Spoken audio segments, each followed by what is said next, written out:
I'm not planning on going nowhere. To call the moment tense would be an understatement. I question the individuals before me, their integrity. I challenge them. I challenge their actions. Taking on the commissioners of Bexar County. I'm not your typical elected official. I will agree with you on that. Was Constable of Precinct 2, Michelle Barrientos Vela. That's why I was chosen. That's why I was elected. I was elected for change. I was elected for hope. I was elected to show individuals before me that possibilities can happen, because I'm not going anywhere. But it turns out the walls were already closing in. You're watching Downfall, a KSAT 12 Defenders investigation. Welcome to a KSAT 12 one-hour special. Persistence. It's a quality that's at the heart of good investigative reporting, and it led to the program you're about to see. For nearly 3 years, KSAT 12's Dylan Collier uncovered problem after problem inside Bexar County Precinct 2. And at the center of it all, the command of the controversial constable, Michelle Barrientos Vela. Was she, as she claimed, a victim of a corrupt good old boy system that included the Bexar County Commissioner's Court? Or a constable who abused her authority and power for too long until it led to her downfall? You be the judge. As is often the case, it all started with the small things. I'm a female. I took office in 2017. I made history. And it was certainly something to be proud of. Michelle Barrientos Vela, once an unpaid reserve at Bexar County's Precinct 2, now in the driver's seat as constable after winning the election. It's something that would come up again and again, like on Facebook, where she posted several times that she was the first female constable in history. Even the deputies' uniforms now made the claim, all of them wearing new shoulder patches, saying Making History 2017, first female, with her initials on it, MBV. The only problem? It was wrong. This woman, Mrs. S.M. and Donna Meeks, was appointed Bexar County Constable for Precinct 1 way back in 1941. And there was another issue, money. You see, Barrientos Vela ordered those patches without consulting the county, and now the bill was due, $2,147. Bexar County taxpayers, beware. Local officials are misspending your money once again. James Quintero is with the Texas Public Policy Foundation, found just blocks from the state capitol. They spent too much on hotel rooms, they spent too much on food, and they spent too much to attend a training that they didn't really attend. So what's he talking about? In the fall of 2017, Barrientos Vela and 2 deputies hit the road for a 2-day training session in Austin. The cost? $250 per deputy. Money that this expert says is normally well spent. You make decisions that are in the public interest. George Scott is a public policy researcher and longtime observer of local and state government, which makes what we found so troubling for Scott. I've never seen anything like it. Because while Texas Commission on Law Enforcement records show Michelle Barrientos Vela, Anthony Castillo, and Mark Garcia were among the 36 peace officers who showed up for the shorter 4-hour first day of training, they were noticeably absent the second day, when 33 officers took part in a longer 8-hour session. I am very comfortable in the court of public opinion. In the court of public opinion, this pretty much smells. And there's more. Not only was the training held here at the Crown Plaza, Austin, but a block of rooms was set aside so that members of law enforcement taking part could stay where the sessions were taking place. But records from the Bexar County Auditor show that the trio from Precinct 2 did not stay at the Crown Plaza and instead opted for the Embassy Suites downtown with a room rate of nearly $250 a night. That rate, according to sources, was nearly triple what the Crown Plaza was charging. Travel records also show the 3 continued to charge the county for meals even after they had no-showed for training. Do they need to pay this money back? I think if wrongdoing can be substantiated, then these officials should absolutely pay that money back. That's the public's money, and it ought to be returned to its rightful owner if it was not spent properly. Barrientos Vela did not respond to repeated requests for an interview for this story, and also failed to provide any proof refuting the auditor's records. God invented red flags to prompt people to look at conduct that is questionable. But guess what? A year later, it happened again. Overlooking Corpus Christi Bay, Inside the American Bank Center, this ballroom sits empty.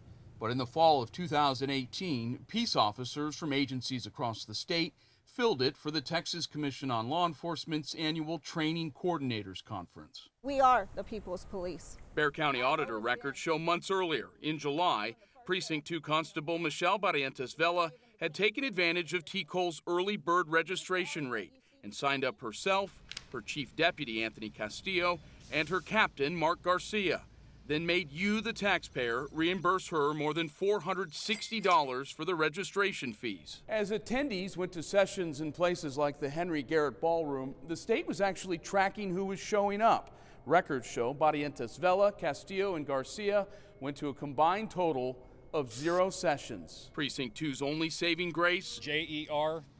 A lieutenant named Jeremy Minor, who went to all 11 sessions during the 4-day event. It appears he was the agency's lone representative in Corpus Christi. She paid for 3 people to go. None of them went. And then you had a lieutenant who went in their place. Is that fair to taxpayers? It's called bank shot ethics. No, it's not fair. It's disrespectful. It is callously contemptuous of the people that have elected you to serve their interests. So we had some questions for the constable, but Can we ask you about the Corpus trip that we talked about late last week? she was silent. Who paid for the registration fees? In a written statement, Barrientos Vela said of the conference, quote, "I was unfortunately needed elsewhere to fulfill my obligations as constable on behalf of the constituents within my precinct. Due to the short notice, we were unable to receive a refund for the cost of the tuition, which was prepaid. Those obligations on behalf of her constituents, according to her official Facebook page, included attending an Empowering Women event on human trafficking at the Fire Union Hall." That's what's so disturbing here. Do it once, fall on your sword, plead ignorance. This was a mistake. I wasn't thinking straight, and then go and sin no more. This just doesn't seem to be a person that has an attitude of going and sinning no more. Deputies under arrest, lawsuits. When we come back, the secret chaos within Precinct 2. You're watching Downfall, a KSAT 12 investigation. This is Downfall, a KSAT 12 investigation of problems at Bexar County Precinct 2. During her administration, Constable Michelle Barrientos Vela once said that at the end of the day, her office was a family. But as KSAT 12 investigative reporter Dylan Collier discovered, inside that group, a kind of war was going on. February 4th, 2019. If you call in sick, you probably don't expect your boss coming to your house. But that's what happened to Precinct 2 Deputy Leonicio Moreno when his supervisor and co-workers showed up at his West Side home to do a supposed welfare check and demand he turn over his service weapon. Moreno put it in a large envelope and handed it over. So what was going on? It actually started nearly 2 years earlier in a hot tub like this one in Galveston during a Precinct 2 work trip in the summer of 2017.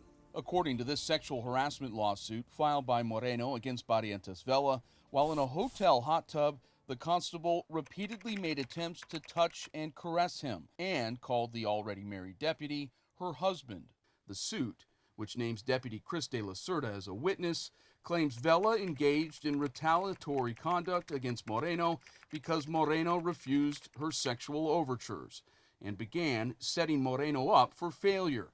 What's he referring to? We're not here to work against anyone. Later that same year, Barrientos Vela demoted Moreno. Then in March 2018, she fired him and de la Cerda after accusing them of falsifying training records.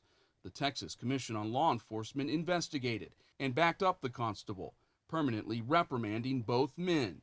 But at a county civil service hearing, Moreno testified that after making him Precinct 2's training coordinator, Barrientos Vela undermined him and refused to let him speak to the previous training coordinator and learn the position.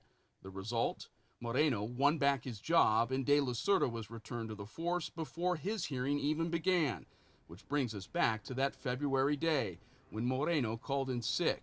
Shortly after, he got this voicemail. I am advised to tell you that you are still scheduled to come back to work after you left your interview. Stress is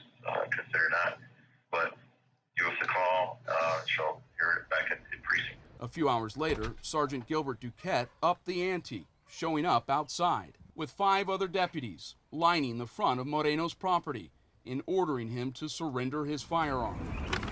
Okay. Do you have any questions? But sources told the defenders the spectacle was an attempt by Constable Michelle Barrientos Vela to make Deputy Moreno look unfit for duty. Why? He had decided to run against her for Precinct 2 Constable. And it turned out the trouble was just beginning, because a few months later, this happened. I believe Michelle Barrientos believes that she's above the law. Moreno criminally charged and arrested by his fellow Bexar County Precinct 2 deputies for aggravated perjury for, of all things, a complaint he made to the Federal Equal Employment and Opportunity Commission, or EEOC, about his treatment at work. In the sworn affidavit for the arrest warrant, Precinct 2 Captain Mark Garcia actually claimed Moreno's filing had brought a negative and harmful environment at the precinct because of threatening emails, letters, social media, and in-person encounters, thus endangering our deputies and staff on a daily basis. I have never seen criminal charges come out of the alleged truthfulness of an EEOC complaint. St. Mary's University law professor and attorney Donna Coltharp told us, besides being unusual, criminally charging someone over an employment complaint is wrong. It is wholly unnecessary and almost improper to charge someone with claims that they have made in a private EEOC complaint. We don't want to discourage those complaints. Mere hours after Moreno's booking, Bexar County District Attorney Joe Gonzalez dismissed the charge against him because he didn't believe a crime had taken place. In fact, he found the arrest problematic. I think the timing is bad in the sense that one of those individuals, or the individual, was a plaintiff in a lawsuit against her. And perhaps there was another reason for political rival and candidate Moreno's arrest. Because watch this, footage obtained exclusively by the defenders of those Precinct 2 deputies delaying Moreno's booking until the media arrived. In fact, it shows them arriving at the jail's Sally Port nearly a half hour earlier. The deputies get out, remove and secure their gear, and prepare to take Moreno inside when one of them gets a phone call. Minutes later, with the call about to end, the deputies put Moreno back in the vehicle and leave the Sally Port, turning right onto Commerce. And deputies familiar with Moreno's arrest say the delays continued in a neighborhood west of the jail, as deputies pulled over along Richter and sat for several more minutes. The excursion continued down Richter and then with a series of right turns on Martin, Frio, and finally Commerce. But with the media still not in place, Precinct 2 deputies subjected Moreno to another delay, a more than 10-minute wait on the opposite side of the jail, before finally, at long last, walking him in to be booked. This is just another form of retaliation from Michelle Barrientos. That's all I have to say right now. I've been called wacko by County Judge Nelson Wolf. Constable Michelle Barrientos Vela, at the time, declined KSAT's request for an interview. I'm not wacko. But soon after we first shared the video with the public, she and her deputies held a news conference. I know what kind of integrity I have. I've had it from day one. The main topic? Recently, a particular news station released some video coverage of some media with an arresting that took place. And also there, unfortunately, we're not too familiar with the sheriff's office protocol on walking purple type deal. The author of Moreno's arrest affidavit, Captain Mark Garcia, who denied that the booking had been delayed, but was instead due to instructions from the agency that runs the jail. This being out of our control, this office respects the rules and regulations set forth by the sheriff's office and their booking process. Therefore, we complied with O4's direction and guidance during the arrest, transport, and booking of this individual. And at the end, the constable addressed reporters. If you wanting further information, you may contact my office, and I'd be more than happy to have a personal sit-down interview with each one of you, excluding one particular news station who has consistently defamed my office and unethical remarks and continues to do that as each day comes by. Currently, Leonicio Moreno has 3 pending lawsuits against Bexar County Precinct 2, including the hot tub suit filed in state court and a civil rights case filed here in federal court over his arrest for aggravated perjury, in which colleague Deputy Chris De La Cerda has joined him as a plaintiff. Both deputies declined to be interviewed for this special due to those pending cases. Both still work for Precinct 2. Did the constable herself demand cash payments from public park goers? The problems at Precinct 2 grow. This is Downfall, a KSAT 12 Defender special. If you'd like to see more from the KSAT 12 Defenders, just go to our website at ksat.com/downfall, where you'll find more of our investigations. Welcome back to Downfall, a KSAT 12 Defenders 1-hour special on Precinct 2 under Michelle Barrientos Vela. I'm investigative reporter Dylan Collier. So far, you've seen taxpayer dollars being wasted and the alleged long-term harassment of some deputies. But in 2019, the chaos within Precinct 2 reached out and pulled in the public. Chapter 3, The Big Things. You are looking through the lens of a body camera worn by a Leon Valley police corporal. Can you get one more guy out here? As he handled a morning rush hour crash in the intersection of Bandera Road and Timco West, involving this driver who was taken to a hospital. Hello? Can I have your ID, please? And this driver, 19-year-old Madison Weezar, who complained of hip pain but said she did not need to be treated by paramedics. Okay. Yeah, we can do that. But as the corporal was about to ticket Weezar for not having a valid license, deputies of nearby Precinct 2 arrived at the scene, including Constable Michelle Barrientos Vela, and a kind of tug-of-war began, like when a deputy started rummaging through the 19-year-old's purse. What's going on? Just doing inventory. Okay, yeah, but this is my scene. I don't need inventory of it. So why was the deputy doing it? Somehow, Precinct 2 had already concluded the teenaged accident crash victim was under the influence of marijuana. Suddenly, Barrientos Vela claimed the crash scene for her agency. Actually, he was first officer on the scene. We have a problem. Okay, so y'all gonna do the accident? Y'all gonna do the accident then? Are y'all gonna do the accident then? Not a problem, sir. Go ahead and we'll take care of it. Y'all gonna do the accident? You want to get a little rich? You know who I am, the Okay. As Weezar was arrested, the corporal attempted to hand over his notes, then left them at the feet of deputies. Agency squabbling, it seems, is not unique, but what happened next is. First, just before the ambulance ride to the hospital, a possible civil rights violation. Records show a Precinct 2 deputy wanted a cavity search done on Weezar. EMS personnel refused to take part, and it appears no search took place. That's just shocking to me that would be that would even be suggested. Donna Coltharp is an attorney and professor of law at St. Mary's University. Body cavity searches are nearly almost always require a warrant. There are a few exceptions. It's extremely personal. Even though there would have been medical professionals there, we have a right not to have law enforcement rummaging around in our bodies. But what did happen? Once they reached University Hospital, the teen's rights were violated in a different way. Weezar swore in an affidavit that with a Precinct 2 deputy standing nearby, a nurse took a sample of her blood without a warrant. The Bexar County District Clerk's Office confirms it has no record of ever receiving a blood draw affidavit for the crash. This is a bedrock, one of the oldest and most well-developed rights that we have. The Supreme Court has made clear in recent years that she's required to have a warrant to pull that blood. I was quite surprised to see that. And it happened even though several Leon Valley police officers and firefighters confirmed there was never an indication Weezar was under the influence or in possession of marijuana at the time of the crash. Still, Precinct 2 deputies continued to push that narrative, even showing up at the fire station and pressuring the responding firefighters on how to word their reports. Just months earlier, there had been another disturbing incident involving Precinct 2, this time a possible abuse of power.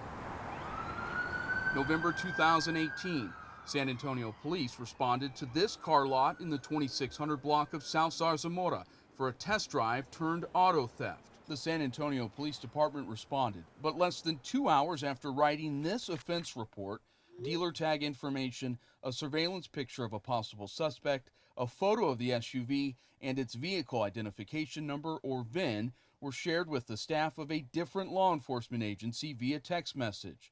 That agency? Precinct 2. Turns out the sender none other than Precinct 2 Constable Michelle Barrientos Vela, the car lot owner whose Mercedes-Benz ML350 was now somewhere on the streets of San Antonio. How many years have we been married?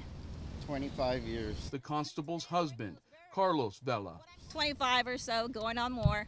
Standing here, we are north of Highway 90, just inside the boundaries of Precinct 2, the constable's official jurisdiction. The issue? The car was stolen from a lot south of Highway 90, inside the official boundaries of Precinct 1, raising questions about why the constable would even involve herself. Multiple sources, who asked to remain anonymous out of fear of retaliation from Barrientos Vela, told us the following. The agency's traffic unit, made up of 4 deputy constables, searched for the Benz for 2 days, and that deputies were told to remain in the general area the rest of the work week. Saturday, December 1st, 5 days after the SUV was stolen, Barrientos Vela and her chief deputy, Anthony Castillo, radioed that it had been found in the 800 block of Taft Boulevard, a quarter mile from her husband's dealership. Court records identified the suspect as Jacob Garza, who in 2019 pleaded no contest and was given a year in jail. Once again, Barrientos Vela refused our request for an interview. And I think all those warning signs were up front. So we asked public policy researcher George Scott for his opinion. Every time she could do something right, she did something terribly wrong. But it wasn't the only time the precinct's resources were used for the constable's personal use. When first Barrientos Vela and then 5 to 6 Precinct 2 deputies showed up in force at this Family Dollar on South Zarzamora. Witnesses say the cluster of uniforms made quite an impression. So why were they there? As this report reveals, a family member, identified by sources as Barrientos Vela's adult son, called her to say he had just been thrown out of the store because the manager there recognized him as someone who had previously stolen shoes and deodorant from the business a couple of months back. Soon, Barrientos Vela arrived on scene, then radioed for backup. But instead of investigating whether a theft had actually taken place, records show instead Barrientos Vela's son was allowed to file a complaint against the manager because he felt wrongfully accused. The manager told deputies she hadn't reported him to police when the theft occurred because they take so long to get there. Hi, I'm with Channel 12. A Family Dollar employee who spoke with the defenders off camera said the manager stepped down a few months after the encounter. Once again, the defenders asked Michelle Barrientos Vela for comment on all of this, and again, she declined.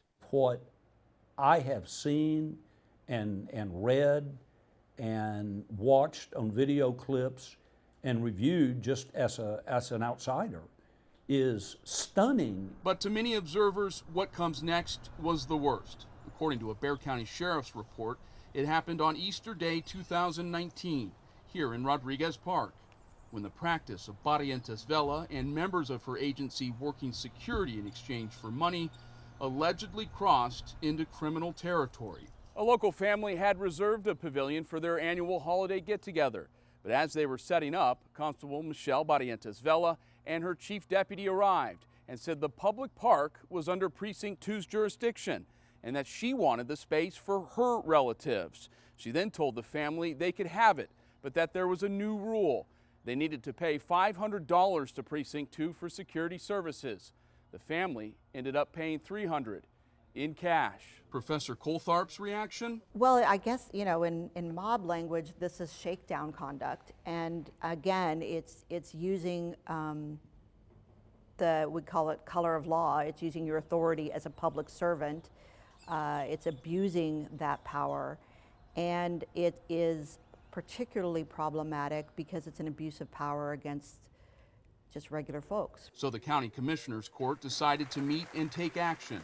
But guess who invited herself and her band of deputies? We are the people's police. And insisted on speaking. We're their voice. Not much on the various allegations against her, but we don't get the funding that we deserve. We don't get the titles that we deserve. On recognition and danger. But I will tell you, when there's a line of danger, you're going to see me running right there with these individuals behind me. And about her command. That is what a strong leader does. That I can say is true for my office, and my office only at this time. And finally, think about that word, truth. I'm asking you to set aside your personal feelings for me, because it is personal. And we get back on track as elected officials and do the job we were elected to do what our constituents need and want, not on our personal views. Because I'm not going anywhere. But little does the constable know the chickens are about to come home to roost on Downfall, a KSAT 12 investigative special. We'll be right back.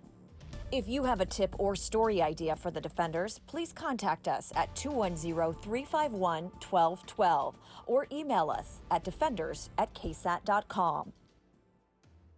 Welcome back to a KSAT 12 Defenders Report on Precinct 2 and Constable Michelle Barrientos Vela.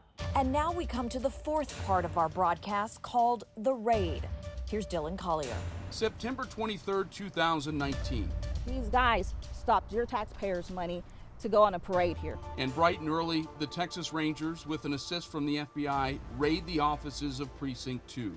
And the constable is not happy about it. I have not done anything illegal, nor has anyone else here. I don't know what they're here for. I have never been officially informed of why they're here. But Michelle Barrientos Vela claims to our KSAT reporter that she does know what motivated it: county politics. I came in here, I cleaned up house, and since taking office, since I failed to follow with the good old boy system and do not want to stand with them, and I refuse to stand with them, and then the one that speaks out, which is me, against the good old boy system and corrupt elected officials, well, then they turn around and make me look as if I'm the bad person, and I'm not. And once again, she says the conspiracy involves Bexar County's biggest officials. Starting with the top, Judge Nelson Wolf, all the way down to the DA's office. This is what they've done to me behind me. But a look at the 24-page search warrant and its probable cause tells a different story, revealing that since May 9th of that year, the constable and her staff had been under investigation, naming Barrientos Vela, Captain Mark Garcia, and 2 other deputies. A probe started by this, our broadcast after the April arrest by Precinct 2 of Leonicio Moreno for aggravated perjury, charges District Attorney Joe Gonzalez dismissed hours later because he didn't believe Moreno had committed a crime. The warrant reveals the Texas Rangers found that nothing in the sworn affidavit filed by Captain Mark Garcia and used to arrest Moreno factually supported his claims and conclusions. Also cited the Easter 2019 incident in Rodriguez Park, allegedly involving Constable Barrientos Vela and her chief deputy pressuring a family for hundreds of dollars for so-called security.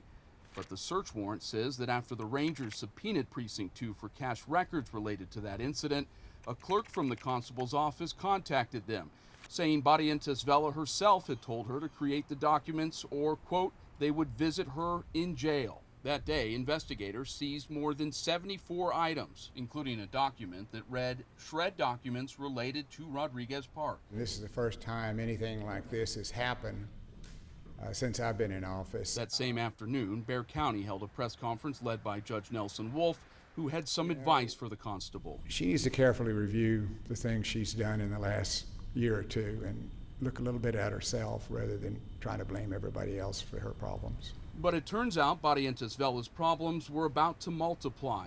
I'm a female. I took office in 2017. I made history. After she returned to her office and spoke with one of our reporters. And also, I've reconsidered my position here to seek another 4 years on this office. I think with the support of my husband standing right next to me, you can stand right here with me if you want, standing right next to me. 100%. We're going to go ahead and make it formally announced today, right now, that yes, I will be seeking the chair and a seat of the sheriff's office within Bexar County. Just one problem with that. The Texas state constitution requires that if an official declares for candidacy for another office, they must immediately resign. St. Mary's law professor and attorney Donna Coltharp explains. We want our public servants on the job. And so if a person is running, raising money, going to political events, we assume that that person is not fully on the job. Which may be why just hours after her earlier interview, the constable tried to take it back. I haven't announced anything as far as campaigning. I've never been campaigning when I announce anything. Now, today I'm in regular clothes. When I announced it earlier today outside to run for such office, I was in regular clothes. And so I know that that's probably Dylan Collar behind there. But Professor Coltharp says not quite. She made the announcement in a public place. She made the announcement while cameras were running, and she used the word formally announced. And I think that was sufficient to trigger the law. And so, just 9 days later, Barrientos Vela and her attorney found themselves at the Bexar County Courthouse about to face the commissioners. It was a pretty clear declaration that she was going to run for sheriff in 2020, so where is the blurred line on this? The Constitution is pretty straightforward in that regard. Well, declarations are words. And so how you express your words is a question of fact. So your description of it, that's your description. That's not her description in her mind. But when they came out, Today, the constituents' vote didn't matter to 3 of the Bexar County commissioners. Barrientos Vela was out as Bexar County Constable, and in Hey, how you doing? Thank you. Leticia Vasquez, 25-year veteran of the Bexar County Sheriff's Office, who finished the former constable's term before being elected to the position last November. At the end of the day, it is law. I do know the law. In just a few moments, out of a job and facing criminal charges. What comes next for Barrientos Vela? Downfall, a KSAT defenders investigation. If you'd like to see more from the KSAT 12 defenders, just go to our website at ksat.com/downfall, where you'll find more of our investigations. You're watching Downfall, a KSAT 12 investigation. Eventually, the day came. Michelle, your thoughts on the indictment? Michelle Barrientos Vela, former constable, indicted on 1 count of aggravated perjury, 2 counts of tampering with evidence, and 3 counts of official oppression. And what is that? Again, here's Professor Donna Coltharp. Official oppression is when somebody who is holding a public office uses that office to intimidate, threaten, sexually harass, put pressure on folks in that office or others. What is your take on that? Is it a serious charge in your opinion? I'm really old-fashioned. I think all of the charges in this case are serious. She has no comment. Do you plan to fight the charges? Not guilty? What's your plan? Right here. Do you want to apologize to your constituents that you talked about so much before you were taken out of office? I believe you owe the apology, sir. I owe the apology? And then came Captain Mark Garcia, who at the time was still employed by Precinct 2. Mark, any comment on the indictment? Also charged with 1 count of aggravated perjury and 3 counts of official oppression. Anything you want to say?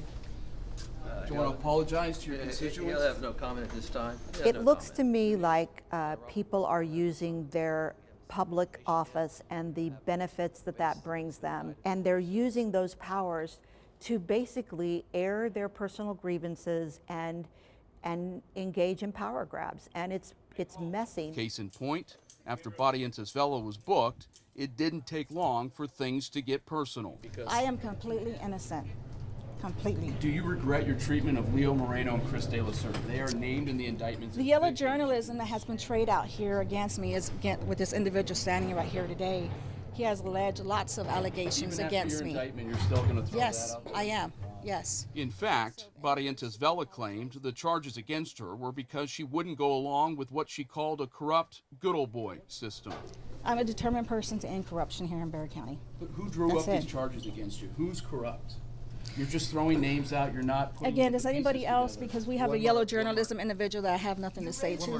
Coltharp advises For her own good, she should stay away from microphones and she should follow the advice of her attorneys. And she's a citizen accused, like many citizens have been accused of allegations. a year later, that seemed to be the case. The indicted constable declined to answer direct questions for this program and instead provided a prepared statement.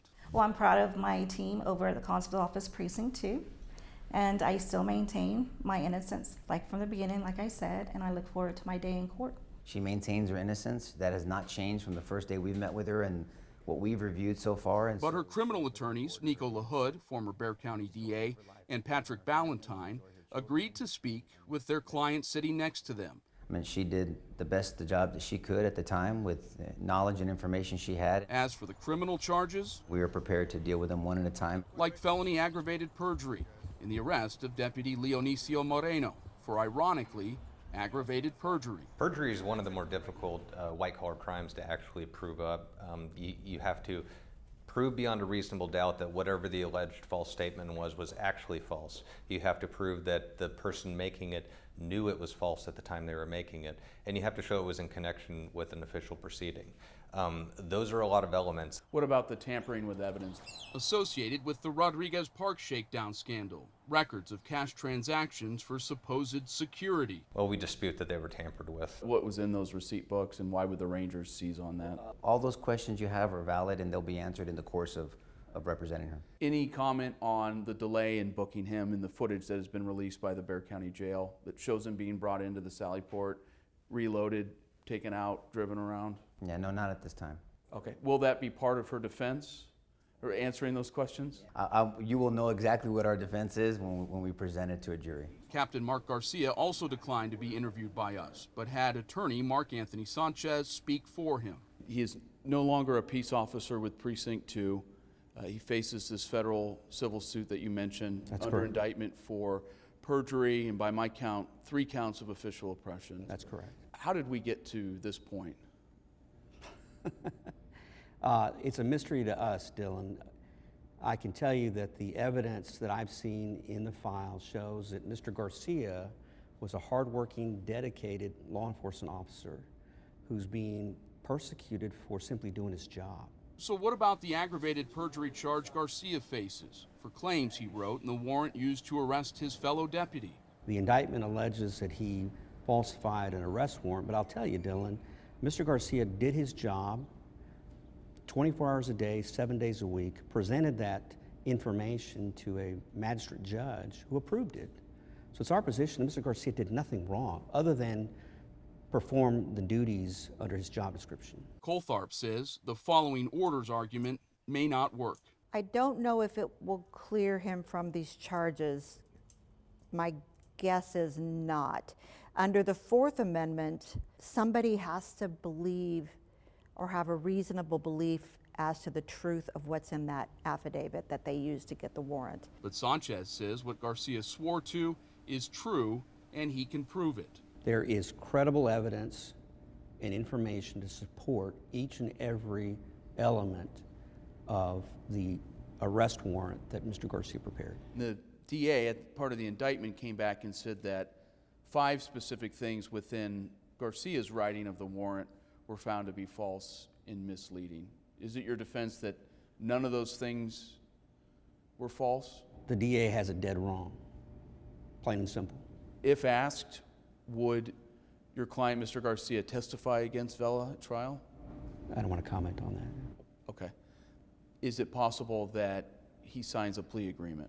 I don't want to comment on that. In the meantime, was the staff shell-shocked? Oh, yes. Yes, absolutely. New Precinct 2 Constable Leticia Vasquez has had her hands full. It almost sounds like a PTSD situation. Well, yeah. I mean, I still remember one. You say that and it triggers one that told me that if he would pull up to the front and saw her car, it would make him sick to his stomach. So I can just imagine what they were going through, that they were constantly walking on eggshells. But a year later, after literally cleaning house, she says, we're coming along really well, getting everything the way it's supposed to be. Including, she says, 2 particular deputies. They were anxious to get back to work. Leonicio Moreno and Chris De La Cerda.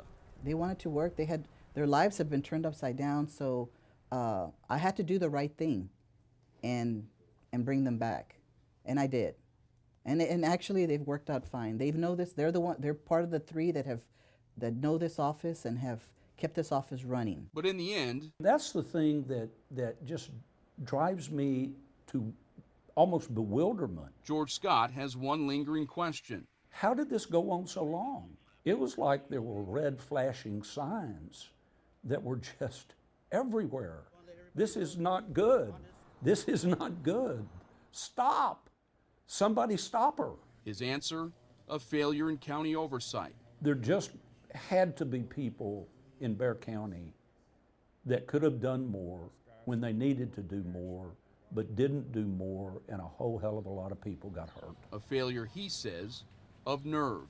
And I think all those warning signs were up front. But why did county officials wait so long on her? Raising balls? I don't know. It just seems to me that there was a pervasive unwillingness for someone to stand up and say, this has got to stop today, not tomorrow, today. We'll be right back.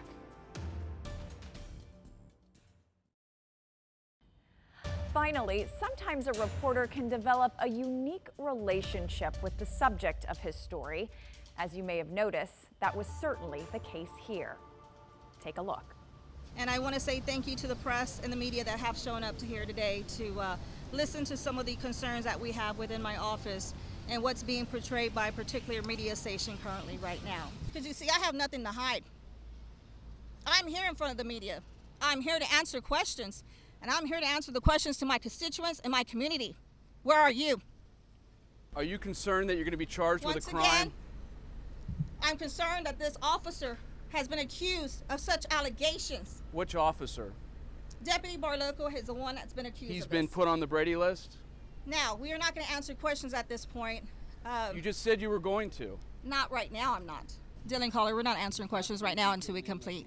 Today is the day I will ask my community members to stand with me as the elected official, Bexar County Constable Precinct 2, along with my deputies. Any other questions? Are you aware of County Policy 7.505 that you're not allowed to engage in political activities while on duty or in uniform? Yes, I do, but I also have a right to speak on behalf of my constituents. So if I feel that something's right to speak about, by all means, I'm going to speak about it. And if you want to hold me accountable for it, yes, sir, you may. At this time, I'm done with my questions with you because you have put out a lot of misleading stories, and this is why we're here today, because of your affiliations. This is your chance to refute So them. thank you, sir. This is your chance to refute any reporting that I've done. Does anyone else have any questions? Can we ask you about the 2018 TCO conference in Corpus Christi? 4 people from your office signed up to go, but only one person, Jeremy Minor, attended any sessions. You're still wearing our microphones.